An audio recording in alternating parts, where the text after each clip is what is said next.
Hello, everyone, and welcome. So, if you are thinking about retiring and or claiming Social Security, one of the biggest mistakes I see people make is they focus on when to file without looking at the bigger picture.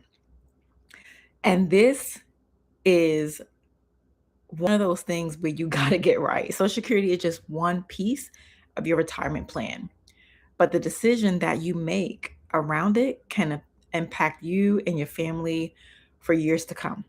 So, tonight, I want to walk you through what are 10 questions that I believe every person should answer before they retire and or claim Social Security benefits. So, we're going to get started, and I would love to introduce myself. I am Lamecca Holmes. I'm a registered Social Security analyst, and I'm also a financial professional and a financial educator. And so, my goal is to help you understand when is the best age for you to claim for your Social Security benefits, as well as making sure that you understand all the benefits you're eligible for so that you don't leave any money on the table. Okay, so let us get started. I'm going to break up these questions into two sections. The first section is going to be all around Social Security, and the second section is going to be around general retirement planning questions. Okay. So I'm also going to pause every now and then throughout this live, and I will prioritize anyone who has any questions that are super chats. Okay. So let's get started. The very first question that we need to ask ourselves is, what is my benefit at age 62, at full retirement age, and when I turn 70 years old? Those are the ages where the most difference happens between your benefits, right? So just to do a quick recap, and those of you who've been following my channel, you know I've done a extensive video on your full retirement age, what it means, and how that impacts things, but I'm going to break it down here again. So, your full retirement age is the age where, when you claim, you receive 100% of your benefits. If you claim at age 62, you're going to receive 70% of your benefits. And if you claim at age 70, you're going to receive 124% of your benefits. So, it's important for you to know that, right? It's important for you to understand how those different ages will impact the amount of income that comes into your household. Okay, so that's the first question. Being clear on your full retirement age. When is it? It is based on your the year that you were born. So knowing what that is, and then understanding how claiming at those three different ages is going to impact you: 62, full retirement age, as well as 70 years old. Okay. All right, we're going to go on to our second question. The second question is, what do I actually need? Sorry, not what. When do I actually need the income? Okay. And so when it comes to this question, we need to figure out, well, when do I actually need to begin collecting? And I'll tell you all, this is not something that someone else can tell you. It's something that you're going to need to really think about and to really plan through and to really decide what's going to be the best for you and your family. Okay. And so, with that said, some of the things that we need to be thinking about is, do we have other income coming in from other sources, right? Because that is going to impact that decision. Okay. So, the second question again is, when do I actually need the income? Okay. All right. We're going to move on to question three. Question three is, will I be working while I claim Social Security benefits? Now, this is the big one because so many people don't realize that if you're working before you turn your full retirement age, so let's say your full retirement age is 67, if you work before you turn that age and you earn over a certain amount of money, for 2026, it's a little over $24,000. So if you earn more than that, you're going to have your benefit go through something called the earnings test. And that could mean you are going to get a reduced benefit. And if you don't report those earnings and Social Security pays you your regular benefit, you're going to end up owing the money. So this is something that you need to determine and really think about the consequences of it. It doesn't mean you shouldn't do it. It just means you need to understand what's going to happen as a result of making that decision. So that's the third question. Am I going to be working while I'm also claiming my Social Security benefits? Okay. So I'm going to check and see if we have any questions through this conversation. If you have questions for me, feel free to ask them. I am here. I am with you. I want to support you on this journey. And so let me know if you guys have any questions as we proceed with our conversation today. Okay. All right. We're going to go on to question number 4. Question number 4 is, what benefits am I eligible for besides my own Social Security retirement benefits? Okay. So I'm going to list out a couple of benefits that are some options, just so you know. You need to ask yourself, are you eligible for spousal benefits? Are you eligible for survivor benefits if your spouse has passed away? Do you have a disabled child? Do you have a disabled adult child? All right. These are things that you need to be aware of because it could impact other benefits that you're eligible for. And so I want to make a distinction between spousal benefits and survivor benefits. Spousal benefits, in order for you to receive them, your spouse has to be claiming their own benefits. And you're going to receive a percentage of their PIA. Their PIA represents their primary insurance amount. But for survivor benefits, this is where it's important to coordinate this while the two of you are still alive, because the age that the spouse who passed away begins claiming his benefits or her benefits is going to impact how much the surviving spouse is going to receive, because it is based on what they were getting as a benefit. Okay. So unlike spousal benefits, where it's based on the PIA, survivor benefits is based on the actual amount that they were receiving. So those are some nuances that you need to understand because it is going to impact you in the long run. Okay. All right. Now, the next question around Social Security benefits are, is my decision permanent? Okay. So a lot of people don't realize that you have a 12-month window.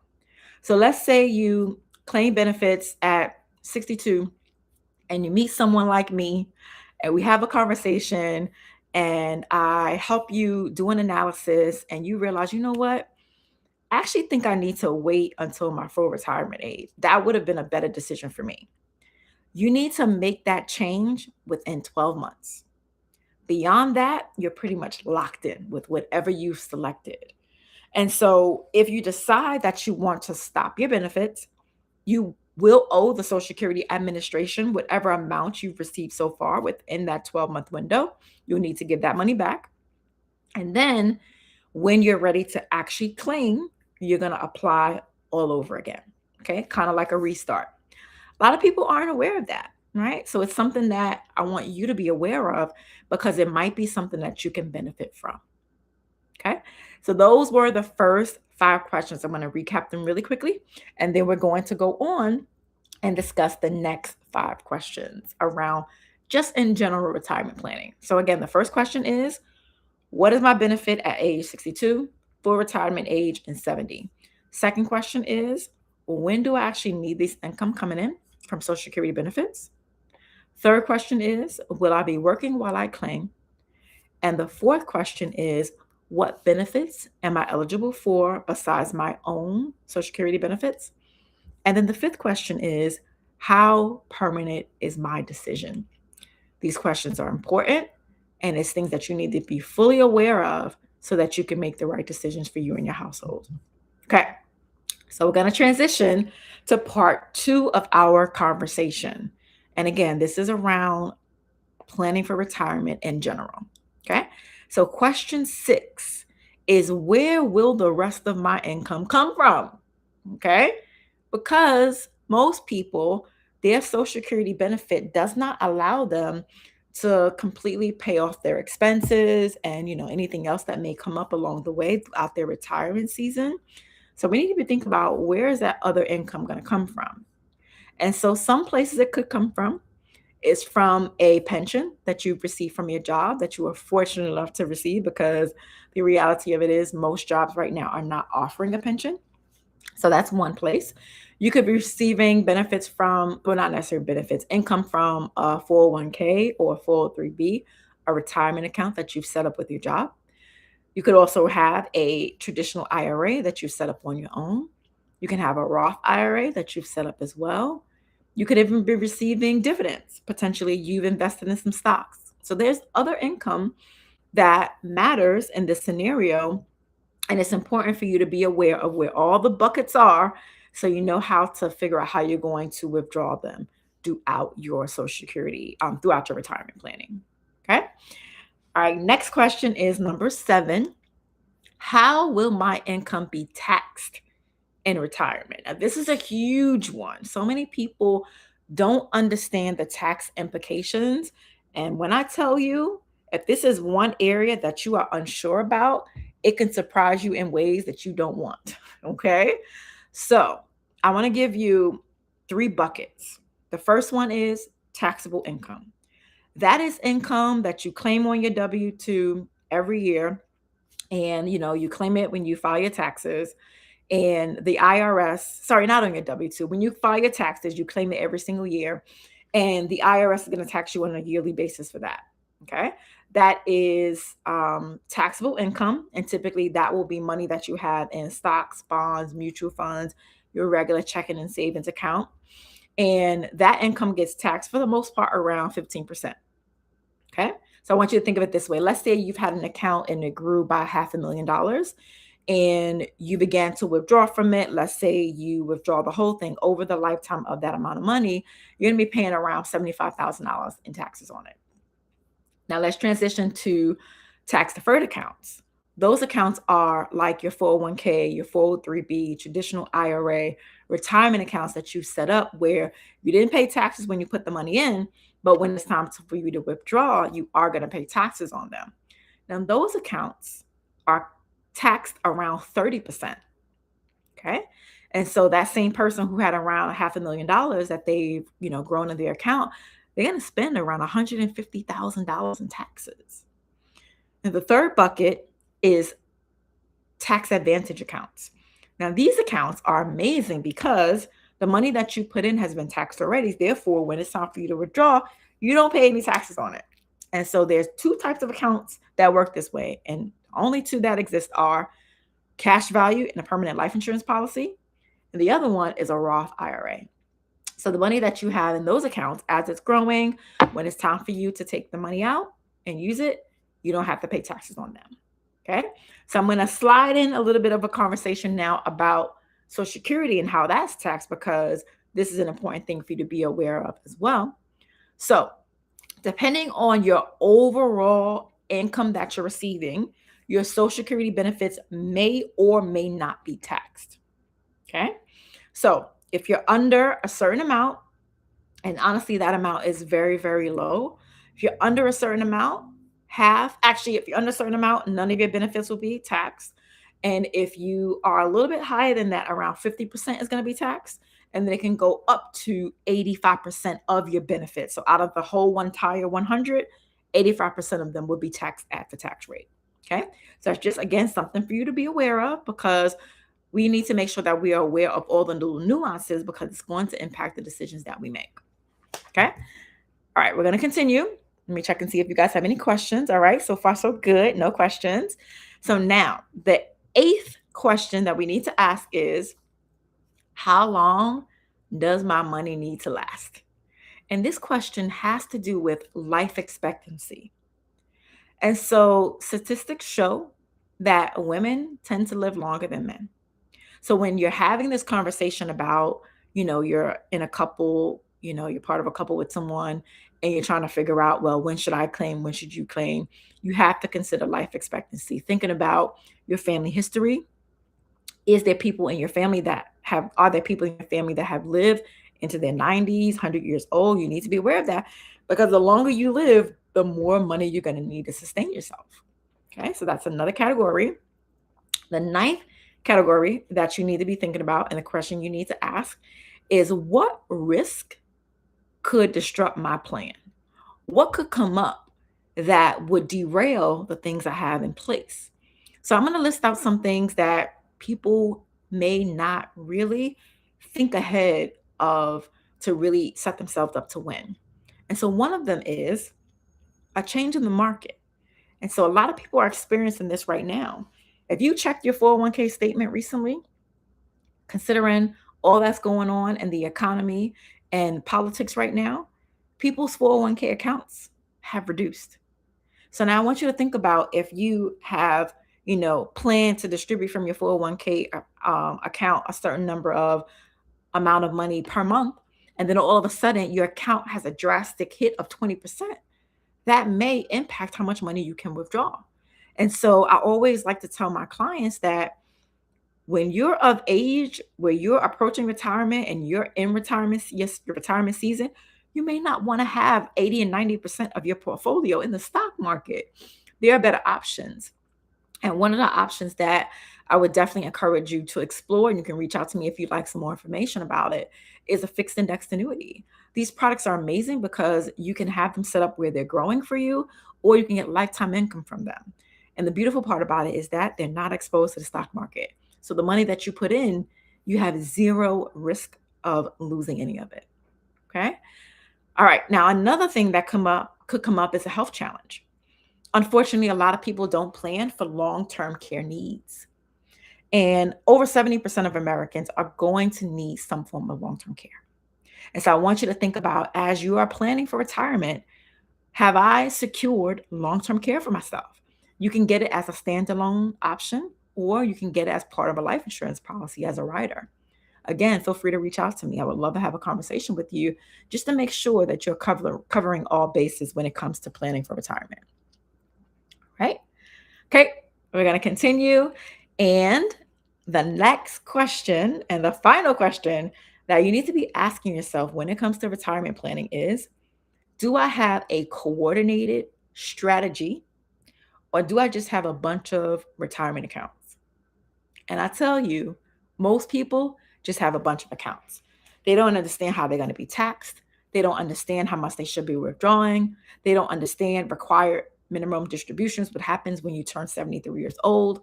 They don't understand how their Social Security is going to be taxed. And unfortunately, the plan that they think they have in place, when they actually start executing it, because they haven't actually met with a professional to give them guidance on it, they're very surprised. And so that is the work that I do. I have an amazing opportunity. There's a link for you to click, which provides information about 2 ways that you can work with me. And it's called the RSSA Roadmap. Again, I'm a registered Social Security analyst, and I help people just like you determine when is the best age to claim for Social Security benefits, as well as how it fits into your overall retirement strategy. And so one way that you can access this roadmap is by um, just paying for access to the tool. You'll have access to it for a lifetime, and you'll be able to upload your earnings report from your Social Security Administration website and your account. And then it will provide you with a detailed, customized report on the claiming strategy that's best for you so that you can maximize benefits.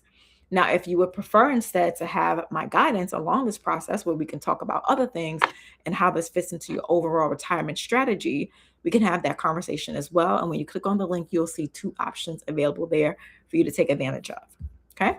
So I'm going to check again to see if we have any questions in the chat. I don't see any. Feel free. If you do have questions, drop them. I would love to answer them.